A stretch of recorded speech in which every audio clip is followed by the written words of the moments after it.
सबने इंडिया और Indian diplomacy की सराहना की है, खुलेआम की है। इनको मुंह की खानी पड़ी, literally they have been shamed and they been rattled today.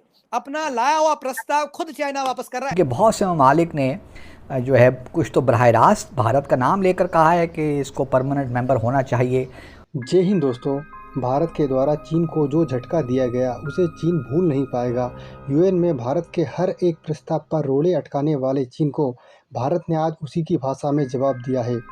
Bharat ने साफ कर दिया, भारत पश्चिमी देशों का साथ रशिया के खिलाफ भले ना दे, लेकिन चीन को रोकने के लिए भारत सबसे आगे होगा। भारत ने आज चीन को उसी के पैतरे से पटकनी दी। दूसरी ओर बात करें, इस बार यूनाइटेड नेशन में जो कार्यक्रम हुआ उसमें भारत की परमानेंट सीट को लेकर कई देशों द्वारा खुलकर समर्थन किया गया। कई देशों के राष्ट्र अध्यक्षों द्वारा उनकी यूएन स्पीच में कहा गया भारत को यूनाइटेड नेशन में परमानेंट सीट दी जानी चाहिए। भारत का समर्थन देख पाकिस्तान इस पर डरे हुए हैं। यह तो पाकिस्तान के लिए बड़ी मुश्किल हो जाएगी। भारत को यूएन में परमानेंट सीट लेने से पाकिस्तान को किसी भी तरह रोकना होगा। वीडियो को पूरा जरूर देखें। चाइना को अपनी ही दवाई टेस्ट करनी पड़ी, जैसे बोलते हैं ना, टेस्टेड इट्स ओन मेडिसिन। एक चीज जरूर है कि प्राइम मिनिस्टर मोदी की डिप्लोमेसी जो है वो बड़ी कारगर है। जो चाइना हमारे साथ यूएन में कर रहा था, अब की बात आईएईए में, इंटरनेशनल एटॉमिक एनर्जी एजेंसी ने, वही काम इंडिया ने चाइना के साथ कर दिया और चाइना को अपना प्रस्ताव विड्रॉ करना पड़ गया। सर, पहली चीज कि आईएईए में गया क्योंकि ऑस्ट्रेलिया न्यूक्लियर सबमरीन खरीद रहा था, खुद के पास न्यूक्लियर सबमरीन हैं, तो कोई प्रॉब्लम नहीं थी चाइना को। और अब चाइना को एक बार में मुंह की खानी पड़ी। हमारे जयशंकर साहब और प्राइम मिनिस्टर, ये जो दो कॉम्बिनेशन है ना, बड़ा ही डेडली कॉम्बिनेशन है। देखिए रोहित भाई, अगर हम बात करें तो पहले हमने चाइना को, अगर आप देखिए कहाँ कहाँ काउंटर नहीं किया। आज ये विषय नहीं है, ऑकस एक छोटा सा विषय है।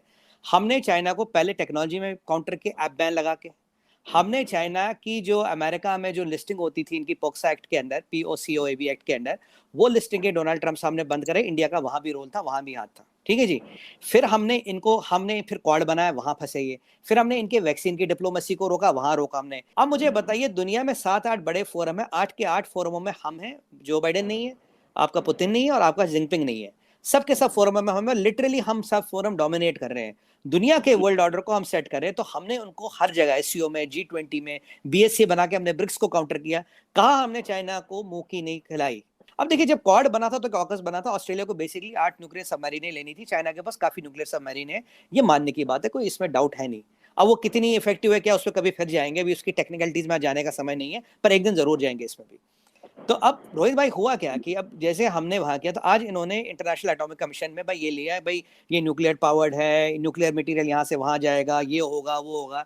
एक बार बताओ, तुमने न्यूक्लियर टेक्नोलॉजी दी साउथ कोरिया को, नॉर्थ कोरिया को, तुमने न्यूक्लियर टेक्नोलॉजी दी जहादी पाकिस्तान को, तब दुनिया में न्यूक्लियर पैराडाइम नहीं हिला। ऑस्ट्रेलिया न्यूक्लियर पावर्ड सबमरीन्स ले रहा अपने डिफेंस के लिए, और ऑस्ट्रेलिया क्वाड का मेंबर है। तकलीफ कहां चाइना को, ऑस्ट्रेलिया क्वाड का मेंबर है, और ऑस्ट्रेलिया का मलाका स्ट्रीट के बिल्कुल ऊपर बैठा। अगर उसके पास 8 न्यूक्लियर पावर्ड सबमरीन्स आएंगी, और ऑस्ट्रेलिया के पास अपनी भी है। अब आप इस सबमरीनों का हिसाब किताब जोड़िए, हमारी, जापान की, ऑस्ट्रेलिया और US की, अगर इनको ही जोड़िए तो चाइना से 3 गुना 4 गुना हो जाती है। इसीलिए इनकी हवा हो रही है टाइट, और कहा नहीं इंडो पैसिफिक में आ रही है, राइट।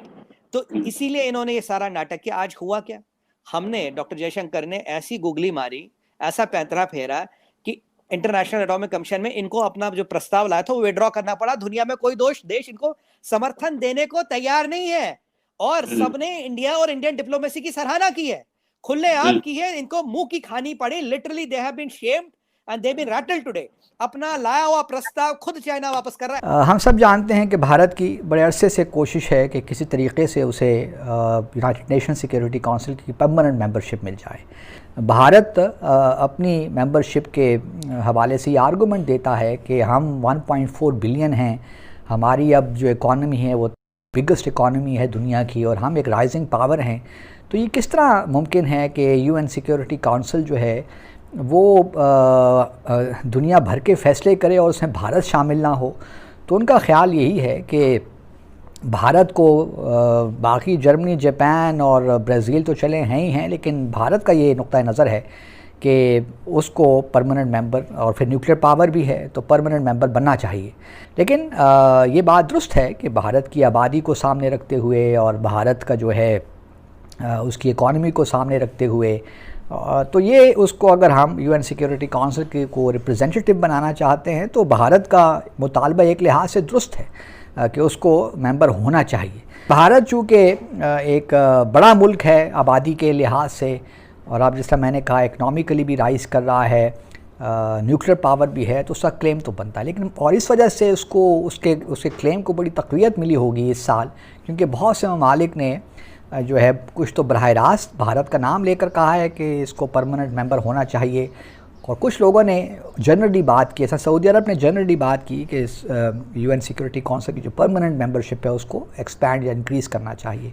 अब देखते हैं कि आगे किस तरह बात बनती है। तो इस ज़िम्न में हमारे लिए तो ये बहुत, मैं समझता हूँ पाकिस्तान के लिए बहुत ही एक सेटबैक होगा अगर इस किस्म की बात आगे चली तो। वीडियो को अंत तक देखने के लिए धन्यवाद। वीडियो को लाइक एंड चैनल को सब्सक्राइब करें।